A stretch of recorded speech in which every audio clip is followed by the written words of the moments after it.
क्या जंग के बीच ही ईरान में साइलेंट तख्ता पलट हो चुका है? क्या आईआरजीसी ईरान की सुप्रीम लीडर बन चुकी है? यह कोई आशंका नहीं, बल्कि ईरान इंटरनेशनल ने अपनी रिपोर्ट में यह दावा किया है कि सुप्रीम लीडर मुस्तफा खामनेई की गैर मौजूदगी में ईरान की सेना यानी कि आईआरजीसी सत्ता अपने हाथ में ले चुकी है। ईरानी प्रेसिडेंट पेजेश्कियान को साइडलाइन कर दिया गया है। आखिर कैसे? 33 दिन से ईरान जंग लड़ रहा है। युद्ध में अमेरिका इजराइल तक के होश उड़ा रहा है। और इतना ही नहीं, ईरानी सेना के बारूदी प्रकोप से तो पूरे मिडिल ईस्ट में कोहराम मचा है।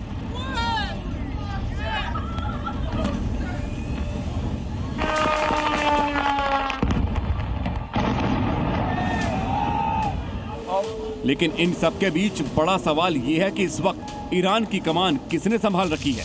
आखिर आईआरजीसी के टॉप कमांडर किसे रिपोर्ट कर रहे हैं?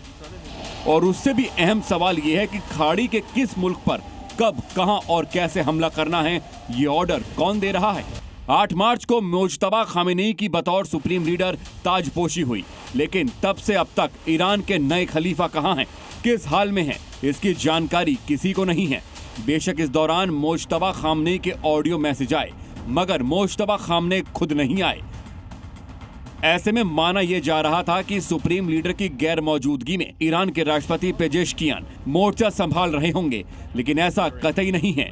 दावा किया जा रहा है कि ईरान में साइलेंट तख्ता पलट हो चुका है और अब आईआरजीसी ही सुप्रीम लीडर, आईआरजीसी ही सुप्रीम कमांडर। भले ही आपको यकीन न हो, मगर ईरान में अब असली शासन देश की ताकतवर इस्लामिक रिवॉल्यूशनरी गार्ड कॉर्प्स यानी आईआरजीसी के हाथों में है। एक रिपोर्ट के हवाले से दावा किया गया है कि आईआरजीसी ने राष्ट्रपति पेजेश्कियान को दरकिनार कर दिया है। पेजेश्कियान की नियुक्तियों और फैसलों पर रोक लगा दी है। युद्ध का हवाला देकर आईआरजीसी के कमांडर मुल्क चला रहे हैं। ईरान के सरकारी कामकाज में भी आईआरजीसी का दखल बढ़ा है, यानी ईरान में आईआरजीसी अब कमांडिंग पोजीशन में है और ईरान के मौजूदा राष्ट्रपति मसूद पेजेश्कियान पंगु हो चुके हैं। हालांकि ईरान में राष्ट्रपति सुरक्षा से जुड़े मामलों पर अंतिम फैसला लेने का अधिकार सर्वोच्च नेता के पास है, लेकिन नए सुप्रीम लीडर मुज्तबा खामनेई की गैर मौजूदगी में आईआरजीसी के चीफ अहमद वहीदी हावी हो रहे हैं। यकीन मानिए, अगर वाकई ईरान की सत्ता पर आईआरजीसी का कब्जा हो चुका है, अगर आईआरजीसी के चीफ ही जंग से लेकर सरकार तक से जुड़े सभी फैसले ले रहे हैं, तो ये ईरान ही नहीं बल्कि पूरे मिडिल ईस्ट के लिए खतरे की घंटी है।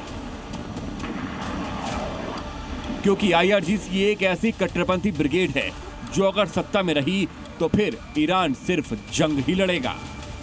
ब्यूरो रिपोर्ट, जी मीडिया।